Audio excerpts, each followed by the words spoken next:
The sound of a spoon tapping a wine glass cut through the room like a starting pistol. I was mid-chew, roast duck, orange glaze, slightly overcooked, when I realized everyone was turning toward the far end of the table. I swallowed quickly, dabbed my mouth with a napkin, and smiled because I thought it was finally my turn to speak. But it wasn't me they were looking at. It was Trent. Of course it was Trent. "Let's raise a glass," he said, standing like he owned the room, even though this wasn't his home, wasn't his family, wasn't even his occasion to speak. He held the glass high like a man who'd made peace with stealing spotlights for a living. "To old memories," he said, "and the ones that still make us laugh." Laughter. Hers, specifically. Loud and open, from the gut, the kind of laugh that collapses a room. And it did. Everyone joined in, even my sister, who once told me she hated the guy. I stared at my plate. The mashed potatoes had gone cold. To be clear, I didn't invite him. I would never. My cousin Lyle did, because Trent's a good time, and he dated Vanessa, like, a decade ago. Man, relax. That's the problem with Lyle. He treats landmines like stepping stones. I looked at Vanessa. She was leaning forward, eyes wide, hand lightly grazing Trent's forearm like the past had slipped forward without asking permission. She was wearing that dress, the navy one with the low back and the split hem. My favorite. Supposed to be my favorite. The funny thing is, I wasn't even angry. Not yet. I was still in that confused middle space where you keep waiting for someone to notice you're bleeding, but all they keep saying is how great the music is. "Remember that road trip to Boulder?" Trent asked, already laughing before he finished the sentence. Vanessa doubled over in her seat, like she couldn't believe he still remembered. "Oh my God. The gas station burritos," she shrieked. That was it. That was the moment. Not the toast. Not the arm touch. Not even the dress. It was the burritos. The stupid gas station burritos. Because she'd told me about that story, once, years ago. And she'd said it wasn't that funny. I stood up slowly. No one noticed. I could have set fire to the tablecloth and they might have asked me to do it outside so the smoke wouldn't get in the deviled eggs. I walked past the fireplace. Past the photo wall I'd spent an hour arranging that morning. Past my uncle asleep in a recliner. Past the tray of untouched desserts.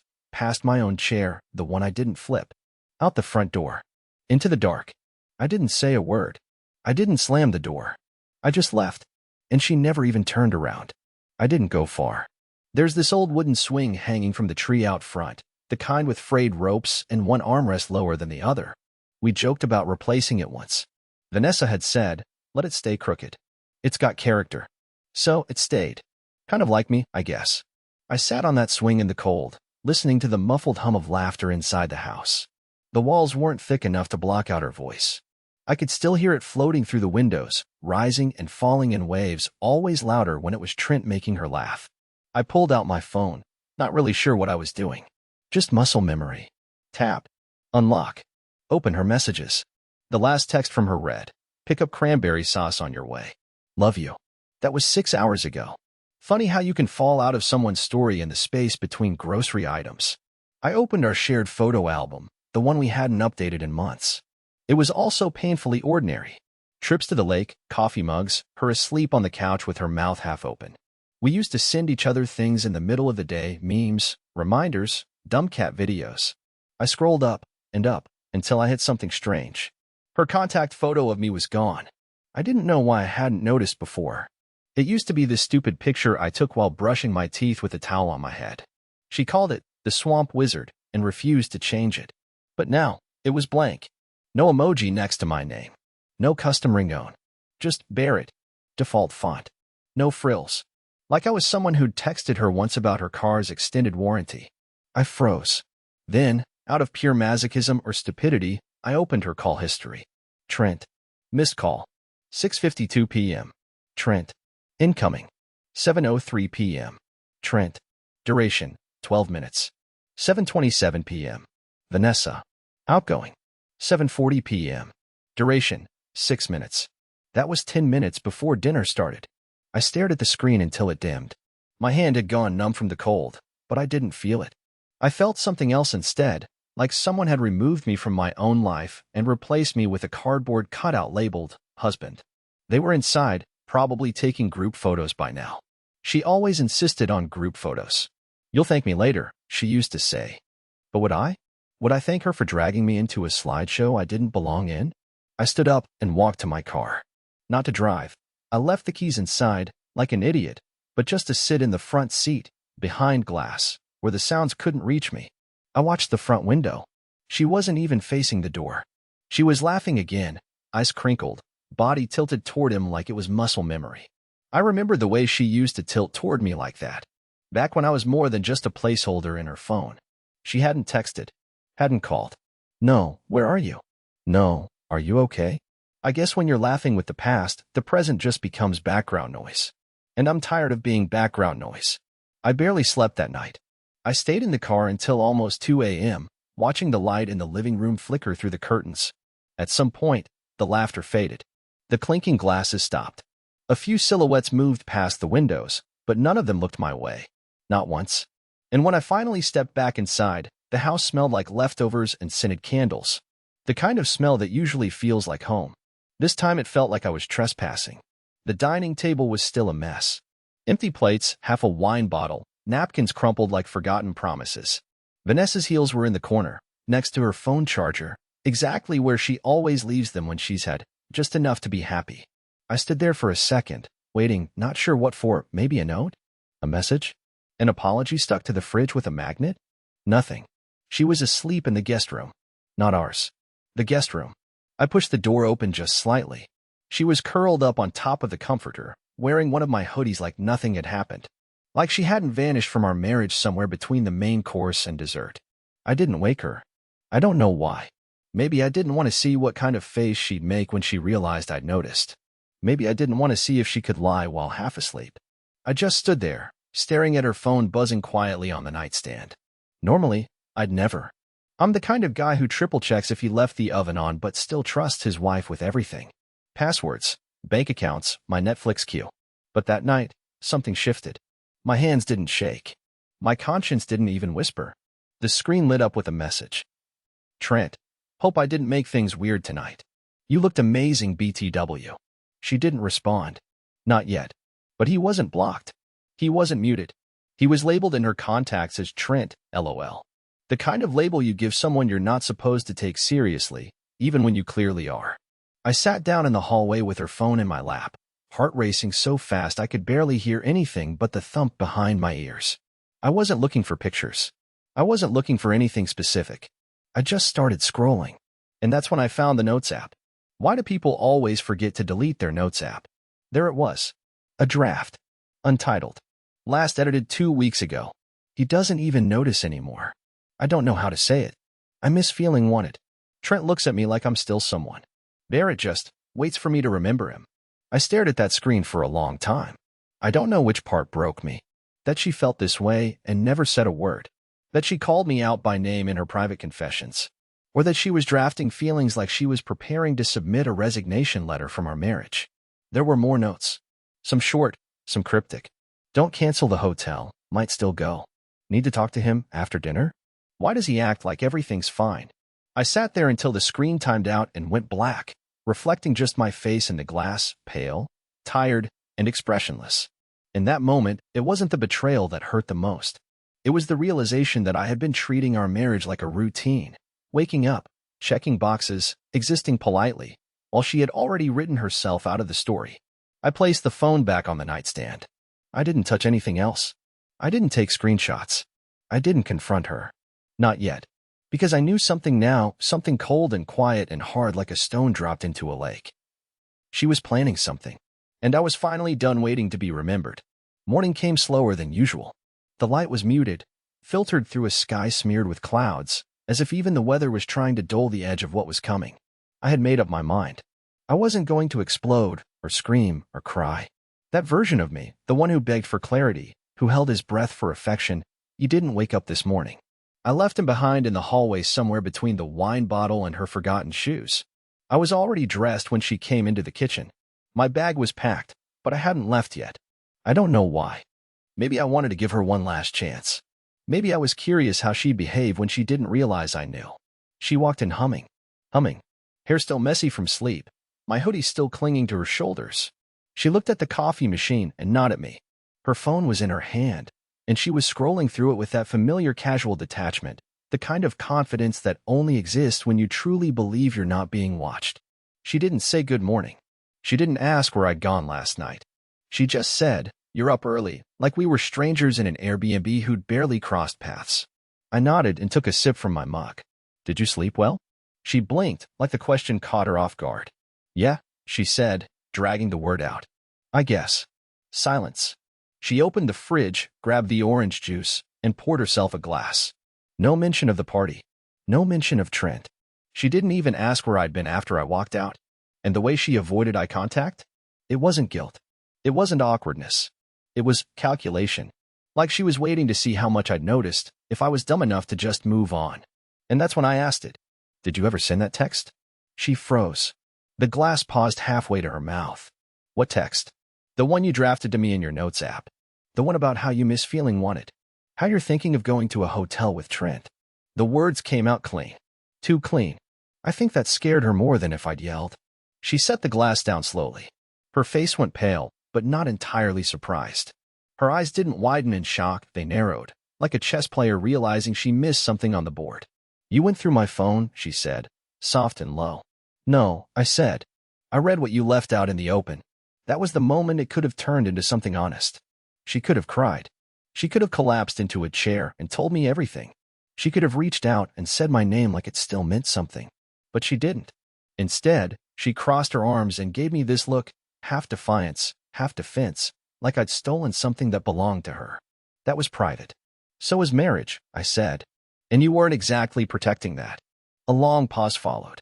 I heard the refrigerator motor kick in, a bird chirp faintly outside the window, a car pass on the street. The rest of the world moved on like this wasn't a breaking point. Like our home wasn't cracking beneath us in slow motion. She exhaled, steadying herself. "It's not what you think." That sentence, that exhausted, meaningless sentence, it landed like a stone in my stomach. Not because of what it meant, but because of how rehearsed it sounded. Like she'd said it before. Maybe not to me, but somewhere. I leaned against the counter. "Then tell me what it is." She didn't. Instead, she turned and walked into the living room, as if ending the conversation was the same as solving it. I followed. She stood near the window, arms folded, lips pressed tight. The same lips that had kissed me before every job interview, every family dinner, every funeral. Now sealed shut like they belonged to someone I didn't recognize. "I don't know when it happened," she finally whispered. "Maybe it wasn't just one night. Maybe it was slow. But you stopped seeing me." "No," I replied. "I kept seeing you. I just thought you'd eventually look back." She turned to me, and for the first time in a long time, her eyes searched my face like maybe, just maybe, she wanted to find something worth holding on to. But she didn't step forward. She didn't reach for my hand. She just whispered, "I didn't think you'd notice." And that broke me in a way I didn't see coming. Because when someone admits they thought you were too checked out to care, it means they've already rehearsed life without you. After she said, "I didn't think you'd notice," something inside me just cracked. Not shattered. Not exploded. Cracked. The kind of crack that's silent at first but lets water in. The kind that weakens everything beneath the surface long before the collapse. She went quiet again. Sat on the edge of the couch like she expected me to sit beside her and sort it all out with soft voices and phrases like, "We can fix this." But I didn't sit. I walked past her. I went to the bedroom, shut the door, and for the first time in years, I locked it. It wasn't a punishment. It was preservation. I needed air. Not apologies. Not explanations. Just space, the kind she gave herself without asking, while I suffocated on unspoken doubts. I stayed in that room most of the day. She didn't knock. She didn't text.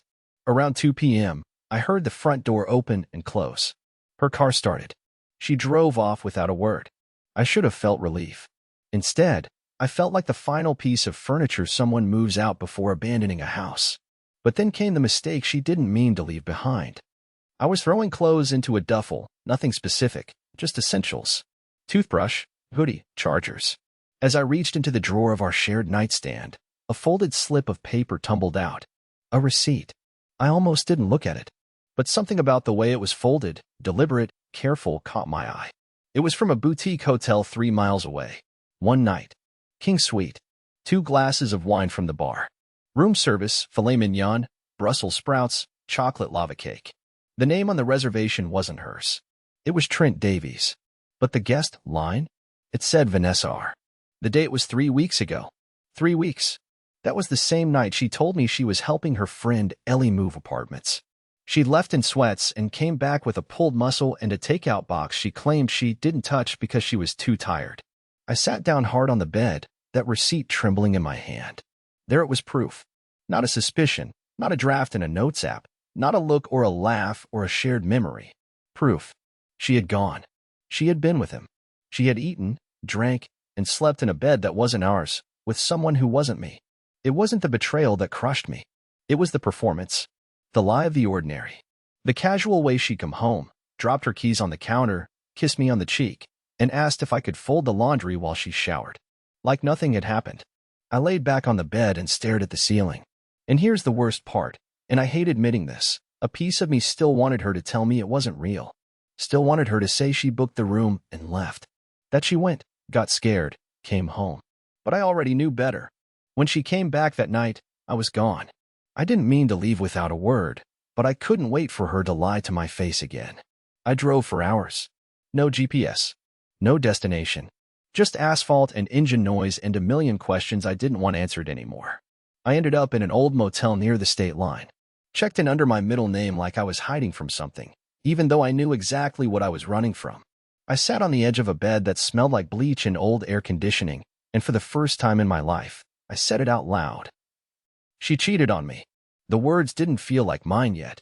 They hung in the air, almost waiting for permission to be real. I repeated them again. She cheated on me. Still too clean. Too soft. So I tried again, with every ounce of bitterness I hadn't let out that night. My wife slept with another man, and she thought I was too pathetic to notice. There it was. Not just the truth, the sharp, unpolished truth I'd been afraid to say. I slept for maybe an hour that night. And in that hour, I dreamed she called me. That she was crying. That she begged me to come back and said she'd made a mistake. I woke up and checked my phone. Nothing. No calls. No messages. No missed anything. Because while I was holding the pieces of us, she was probably wondering why it still hadn't fallen apart. It was late afternoon the next day when my phone finally lit up. I'd been staring at it on and off, not because I wanted her to call, I told myself I didn't, but because part of me still needed to know if I was even a ripple in her day. If she'd noticed the suitcase missing from the closet. If she'd stepped into the bedroom and realized I was really gone. If she'd stood in that same hallway I'd once frozen in and felt even a fraction of what I had. The screen lit up. Vanessa, home. 1 missed call. 2 new messages. I stared at it for a few minutes before opening the texts. They weren't frantic. Not emotional. Not even particularly long. Hey, can we talk? I'm not going to defend anything. I just want to explain. Explain. Not apologize. Not admit. Just explain. It felt like she was asking for the floor at a meeting, as if what she had done didn't already speak volumes on its own. But I was tired of guessing. Tired of playing courtroom with a woman who had already declared me absent. So I sent a single reply. Where? She responded almost immediately. Come home. Or, I'll meet you. You pick. And even though every cell in my body wanted to burn the bridge to ash, I found myself typing. Back porch. 6 p.m. I arrived early. Not because I wanted to, but because I needed time to remind myself not to collapse. Not to beg. Not to break. When she showed up, she looked casual. That same hoodie. Hair pulled back. No makeup. Like she wanted to be the version of herself I met 10 years ago. The safe version. The one who made promises. I didn't speak first. I let her sit. Let her look at me with those wide eyes I used to call honest. She took a deep breath, clasped her hands between her knees, and then finally said it. I didn't plan for any of this. I nodded. Of course she didn't. Nobody ever plans to throw a grenade into their own life. She continued. It started with that night we ran into him at that gallery show. Remember? You were in the middle of closing that big shipment and had to leave early. Trent and I just kept talking after you left. I remembered. I'd left because my boss called in a panic and needed numbers I only had access to from home. I told her I'd make it up to her the next day. Guess I never did. Vanessa was staring at the railing as she spoke, like she couldn't bring herself to look at me. At first it was just catching up. Then we started texting. Then he said something about still thinking about me. And I laughed. But I didn't shut it down. I don't know why I didn't shut it down. I do, I said. She finally turned. Why? Because it felt good to be remembered. Her silence confirmed it. And in a way, I wasn't even angry about that part. I knew what it felt like to vanish in plain sight. To wonder if you're still someone's favorite page or just the spine of a book they never open anymore. What about the hotel? I asked. She flinched, but nodded. It happened. Once. Once that night, or once total? She didn't answer. That was an answer. I didn't think you'd ever see the receipt, she finally said. It was supposed to be. I don't know. One final night. Something I could bury and move on from. Then why meet him again at the dinner? That wasn't me trying to start something, she said quickly. I didn't know he'd show up. I didn't expect it. But when I saw him, something just clicked. I felt alive again. I could have laughed. But I didn't. I just stared at the garden beyond the porch, where the grass was overgrown because I'd forgotten to mow it last weekend. I'd been too busy planning that family dinner. The dinner where I watched my wife fall back in love with her ex from 10 feet away. You said you wanted to explain, I said. So explain this. Why didn't you stop? Her eyes finally locked with mine. Because I didn't think you'd ever leave, she said. You always stayed, even when I was half awake and cold and distant. You stayed when I forgot anniversaries. You stayed when I made you feel small. I didn't think I'd ever actually lose you. And there it was. The knife twisted gently, deliberately. She thought I was a guarantee. She thought I was too soft, too quiet, too meek to leave. And she was right, until she wasn't. I stood up. She didn't follow. I don't know what's going to happen next, I said. But whatever it is, it's not going to involve me pretending you didn't look right at me and choose someone else. Her eyes watered then, for the first time. But I didn't comfort her.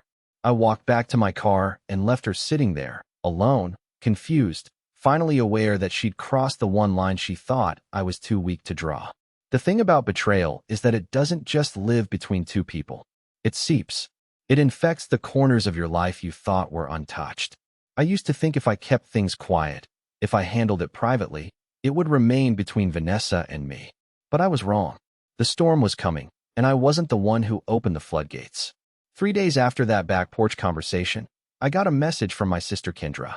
It was short. Are you okay? Why didn't you tell me? I stared at it, confused. Then the second message came.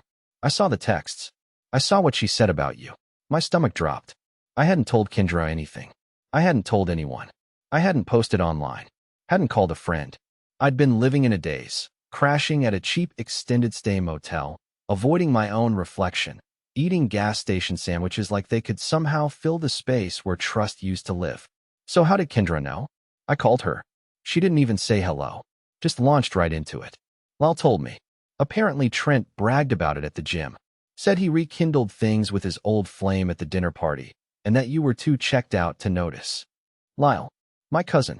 The one who thought inviting Trent was no big deal. I closed my eyes and let my sister rant. She said words like disgusting, humiliating, selfish. How could she? But I barely heard them. I kept thinking of Trent, in a gym, flexing a story that wasn't his to tell.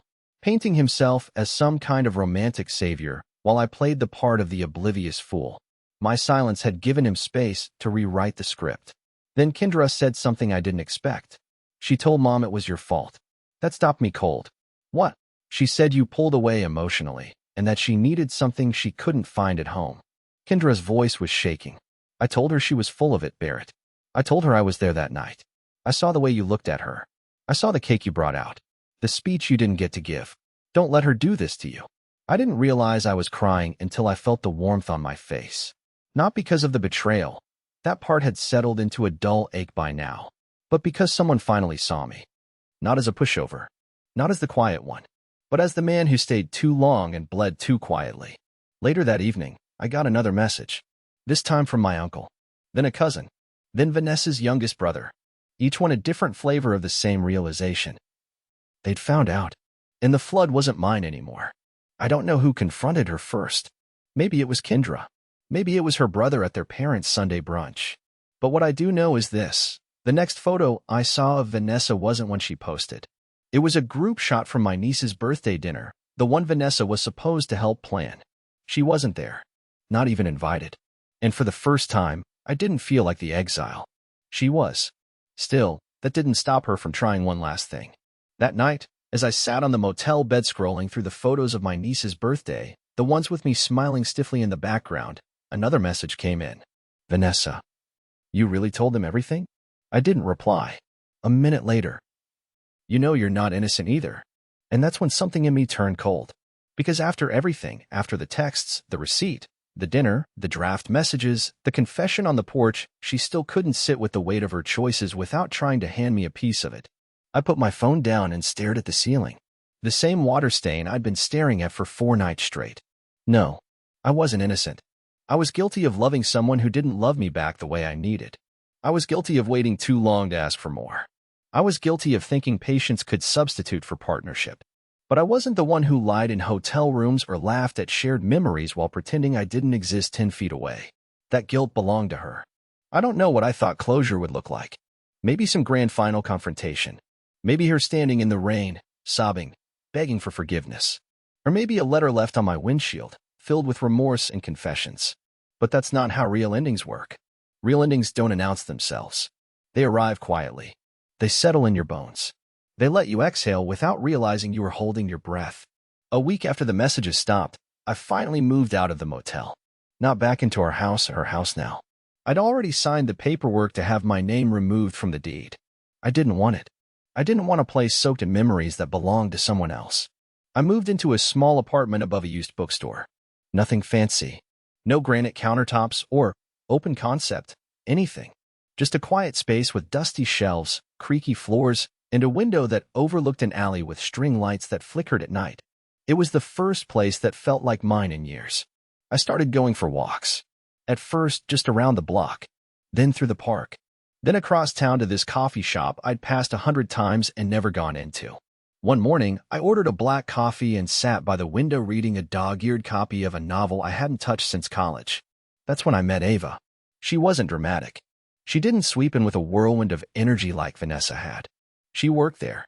Quiet, thoughtful, the kind of woman who asked how your day was and actually listened to the answer. We started talking in short conversations between her shifts. Then longer ones. Then one day, she sat across from me during her break and said, "You look like someone who just remembered how to breathe." I laughed. A real laugh. Not forced. Not strained. A laugh that came from somewhere I thought I'd lost. I told her a little of the story. Not everything. Just enough. And she didn't try to fix it. She just nodded and said, "Sounds like you finally left the fire." Weeks passed. My family checked in regularly. Kendra brought over a box of old board games and forced me into hosting a terrible wine and worse trivia night. My niece drew a picture of me standing on top of a mountain with a cape, and in the corner, in her 7-year-old handwriting, it said, "Uncle B is a hero." I kept it on my fridge. As for Vanessa, she didn't reach out again. Not really. One email. Short. Formal. Titled, "Final Paperwork and Next Steps." It was the most honest thing she'd ever sent me. No apology. No dramatics. Just logistics. I didn't need an apology anymore. Because somewhere between the silence and the small coffee shop, I found something better. I found peace. I stopped needing answers from someone who only ever gave me half-truths. I stopped replaying the dinner party in my head. I stopped wondering what I could have done differently. Because the truth is, I did everything I could. I stayed. I gave. I tried. And when it was no longer enough, I walked away, not with bitterness, but with dignity. I'm not angry anymore. I'm not broken. I'm not a placeholder. I'm a man who let go of what hurt and finally made room for what heals. And if that isn't a happy ending, I don't know what is.